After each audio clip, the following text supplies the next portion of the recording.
Let's move on over to the G1 Climax because we got 18 of the 20 participants announced, plus the Qualifier tournament that will be taking place over 4 events during this Seoul tour that is going on. So in the A block, they have announced Tetsuya Naito, Shota Umino, Shingo Takagi, Sonata, Great-O-Khan, Zack Sabre Jr., Gabe Kidd, Evil, and being sent over as a foreigner, Jake Lee, as the outsider, I should say. And then we will get the A block qualifier. Then on the B block side, we have Hiroki Goto, El Phantasmo, Yota Tsuji, Jeff Cobb, Hanare, who just won the Never Openweight title over the weekend, David Finlay, Ren Narita, Yuya Uemura, and AEW sending over Konosuke Takeshita, and there will also be a spot filled through the qualifier. So before we talk about the who will take up those last spots, what were you expecting with this lineup, Wade? Because this is a year that you knew, like, how do you replace an Okada? How do you replace a Will Ospreay? Pretty tough to do. And in terms of the AEW involvement, you have one person being sent over. What are your initial takes on the blocks? So I was pretty positive on everything overall. You know, for one thing, I think the format itself, is a big positive to this year's change compared to previous years. You have a defined 20 cast that you have to follow. A lot of these are your New Japan, sort of like constants. They are New Japan guys, and as far as outsiders go, you only have 2 of them. But I'm not really mad at that because a lot of these guys are still fresh and sort of on the come up as like new generational guys. I'm talking guys like Gabe Kidd getting a shot, and Shota Umino, of course, like your new generation guys. And the talent itself is always going to be really strong in the G1. So I'm excited enough just as it is, even without the outsiders, but with the addition of Konosuke Takeshita, especially as somebody recognizing the AEW relationship, but also somebody who, like, in every single match he's in, delivers an incredibly strong quality. I think it's a bit of a dream scenario for any wrestling fan to imagine him in the context of the G1 where everybody's demanded to wrestle at that high of a level. So imagining like we're going to get 10, maybe more of that type of Konosuke Takeshita match is excellent. Yeah, it's certainly, like, with a few exceptions, definitely the idea of we're not just going to cherry pick and put in a bunch of like Noah guys or AEW guys. It's like we are focusing this tournament on a lot of our future guys. There's some people we're currently pushing. You still have your like elder statesmen like Goto and Naito, but I think this year more so than last year, I think they're in a position they have to go really hard with a lot of their younger talent to have big showings and, more importantly, be booked strong. In fact, like, the most negativity I've heard is over a Jake Lee being involved in this, that if you had your look at the Noah roster, I don't know how high Jake Lee is on a lot of people's wish list to be in this tournament. But interesting enough that you do have, the Noah crossover here, as Noah is working alongside WWE, that we will get into as well in the news.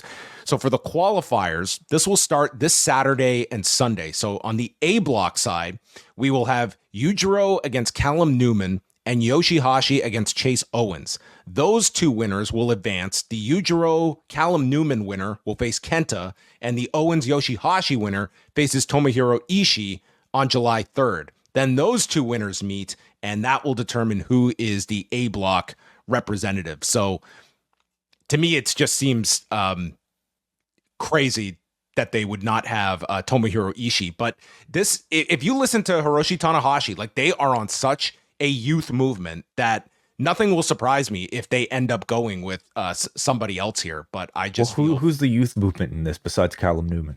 Well, for this one, I think it's I think it's a lot harder to justify anyone. I'm looking more at the B block to kind of represent this, and that's why I feel Ishii is going to be the one that qualifies here. I think the B block's a lot more interesting of how you can match this up. But my God, if Yujiro even gets out of the first round here with Callum Newman, it's going to be a disgrace. I think dangling the idea of like Tomohiro Ishii not being in the G1 is a great way of like making us invested in every single one of these qualifying matches that he's going to be a part of. And maybe the prospect of like having Yujiro take up one of these spots, even if he makes it into like the finals against Ishii, let's say, is a great threat. Maybe it'll That be would make me- Ishii and Yujiro in the final to determine who gets the last spot. It could be, yeah. But I think you bring up a great point. I suppose I think Kenta, is always somebody that is a welcome addition to the G1 for his performances. So I'm almost disappointed. He's the more push guy than Ishii. You could argue he's the most push guy of these six. So you have to look at Kenta as a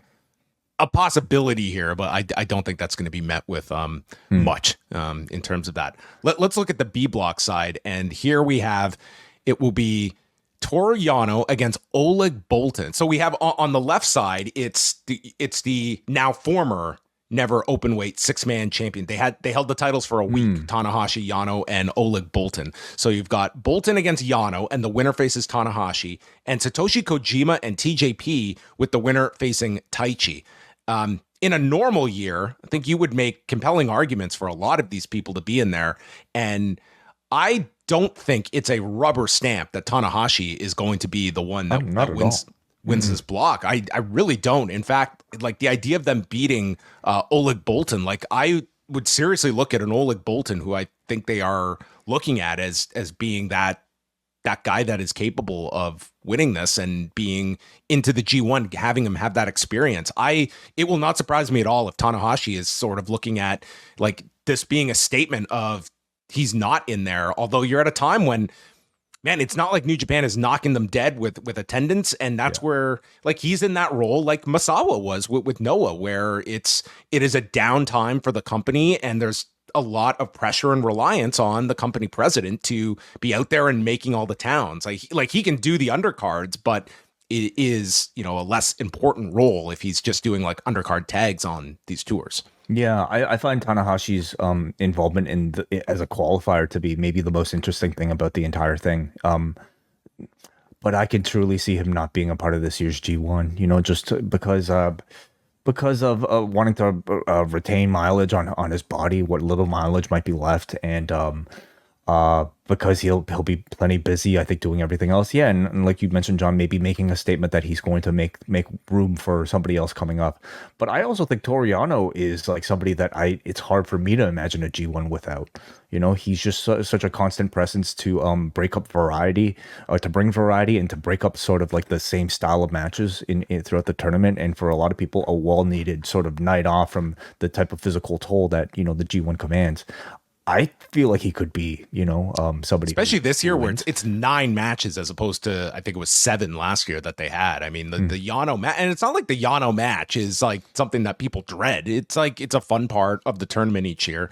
I find the B block side to be a lot more interesting. Like the idea of like not even doing a G1 with Taichi, but again, here's a guy over 40. And I think we're really going to see like that whole 10-point plan of New Japan and Tanahashi. A whole part of it is like they are booking for the next 2-3 years down the road, and it's not so much about just maintaining as some people have criticized that they've done too much of just staying with that pat hand of the like last generation of stars, and that generation it's coming to an end. So the qualifying tournament starts next week, and the G1 itself proper block matches starts when? The actual G1 doesn't start until July 20th. They have back-to-back nights in Osaka, and there will be 10 matches on both nights on that Saturday and Sunday. And we can state that there will be coverage of the G1 on the Post Wrestling Cafe throughout July and August. Wei and I will be involved, as will many of the voices at Post Wrestling, including our New Japan resident hosts, Karen Peterson, Bruce Lord, and we are incorporating and enlisting many of the post wrestling voices. So stay tuned for that. I'll be putting a schedule out for everyone to pay attention and keep up with the G1 this year, but it will be available on the Post Wrestling Cafe. What are the announcements? We're counting down. You got to wait till intermission, though. We should have done a tournament for the hosting position, a qualifying tournament. We get Brandon from New Jersey in there and all the others as well.